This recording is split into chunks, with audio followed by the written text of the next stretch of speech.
Hey guys, Sundown Rider here. This is going to be my chapter review to Nanatsu no Taizai, or the 7 Deadly Sins 250 composition. Now before that, the Saints. Why guys? I was fuming that night. Why? All we needed was a tackle in bounds. I mean, like Marcus Williams, he played lights out, but yeah, that was such a bad way to go out. I mean, like, credit to the Vikings, but Saints by all rights should have won that game. We had that game. I was like, my god. So yeah, I was so annoyed by that, but let's forget about that. Patriots all the way now. It's got to be the Patriots. I mean, the Vikings have got a gimme in the Eagles. Like, don't upset any Eagles fans. Your team's kind of shit right now. I mean, like, you ain't got Carson Wentz. You're done. Same like with the Jags. The Jags are the biggest threat to the Patriots right now.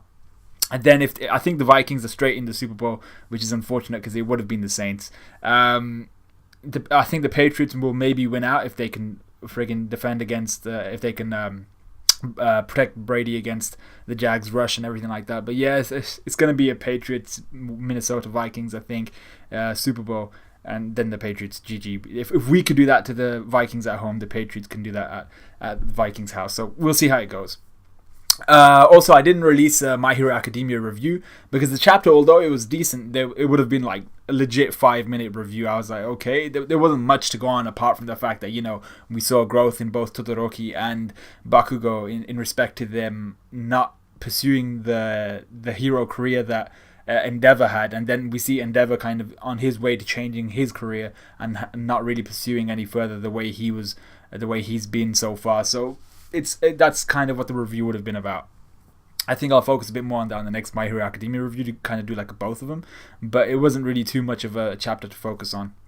But this chapter, Nanatsu no Taizai 250 composition, this was a good build-up chapter. So we still didn't really get any explanation of how Merlin knew Ruduciel was going to pop a cap or fire a shot from ages away, and it just seems like a huge presumption at this point. That's the way it was explained. I was like, that seems like a really, really far-fetched assumption or presumption. It was more a presumption for Merlin to make, like, oh yeah, I knew that they detected Zeldris, and I knew that if I went to this place and I lured him there that they'd fire a shot. I knew that Ruduciel would do that.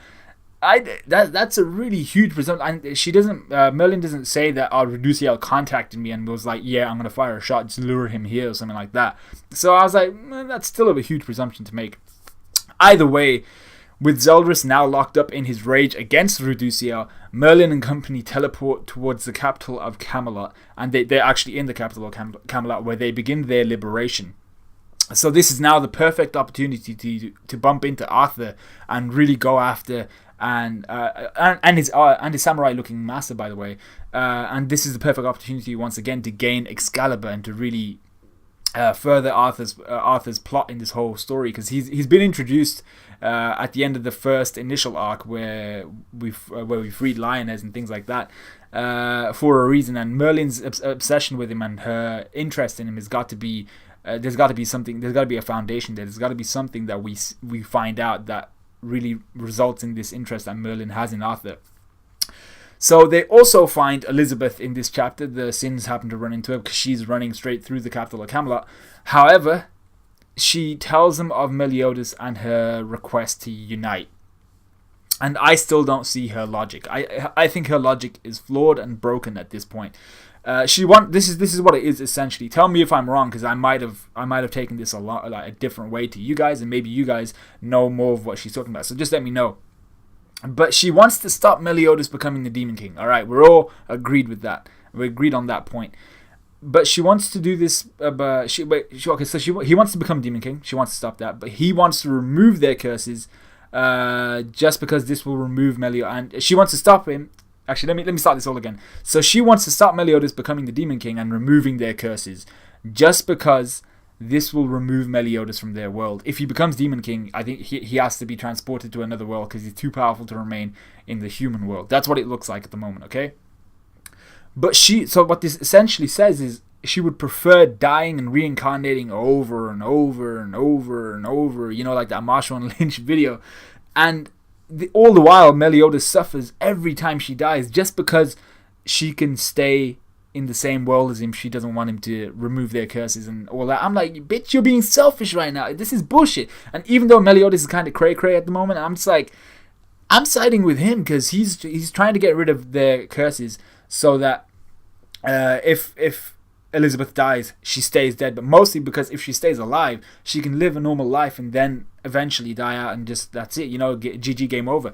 But she's literally wanting to stop this just because Meliodas may not be in his right mind, even though logically speaking, I think his way of doing it is the best way to do it.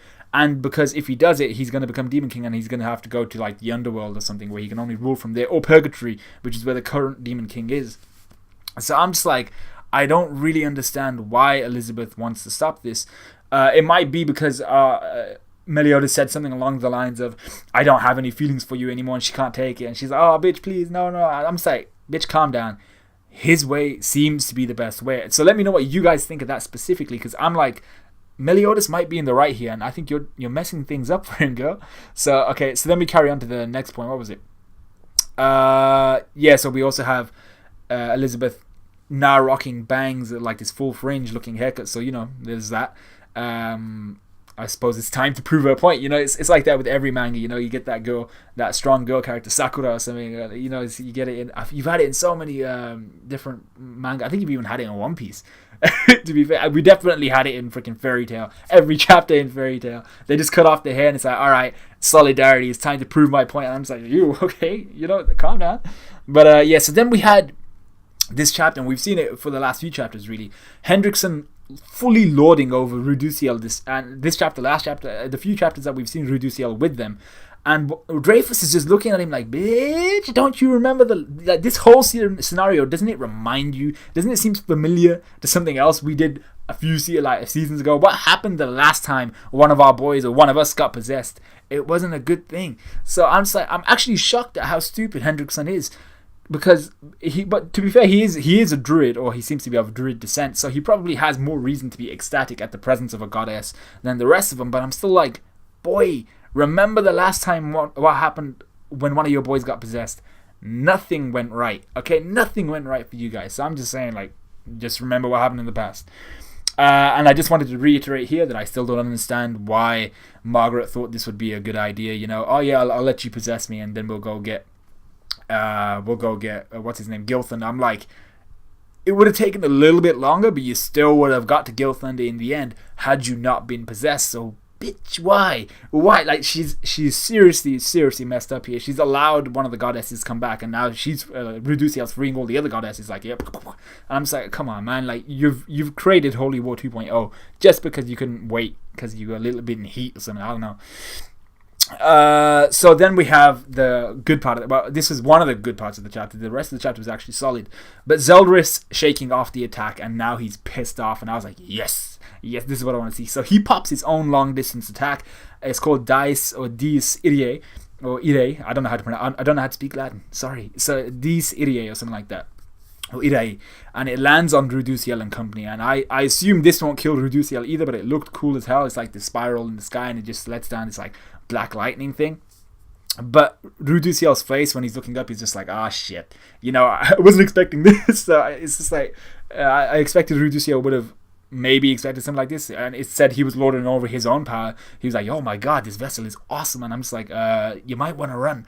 So then we had Chandler, who upon hearing Meliodas calling for Elizabeth clocks on, oh my god, she's not in the castle. So he sends his, like, he essentially tears off parts of his face and he makes these skin clones or flesh clones, and he sends them after Elizabeth.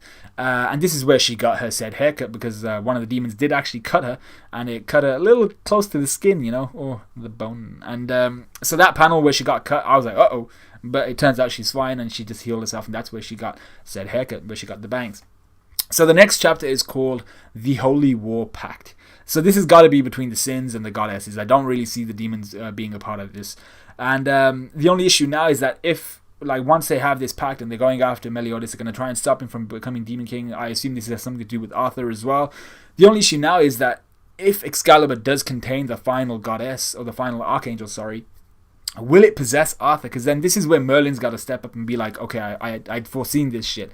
So if there is a final archangel that's going to possess Arthur in Excalibur, Merlin's got to work her magic so that Arthur either stays in control, never gets possessed in the first place, or gets possessed, but she pulls out the goddess and test tubes her, or test tubes him. So I'm just like, yeah, Merlin's got to really make sure that Arthur doesn't get banged here, because he's kind of like, he seems to be important. He seems to have an important role to play, but we don't really still know what it is. So I do want to know what that is. So yeah, let me know what you guys thought of this chapter. Like, comment, subscribe, all that good stuff. Do let me know what you thought of that whole questioning thing I had. What was I even talking about earlier in the chapter? You know what I was talking about? That whole it was Elizabeth's logic on the whole stopping Meliodas from becoming Demon King and all that thing. So let me know what you guys thought of that, especially. And yeah, I suppose I'll see you guys when One Piece comes out. 2 weeks? No, One Piece doesn't come out this week. Shit. So I suppose I'll see you guys when the next chapter or something good comes out. Until then, I'll see you guys in a bit.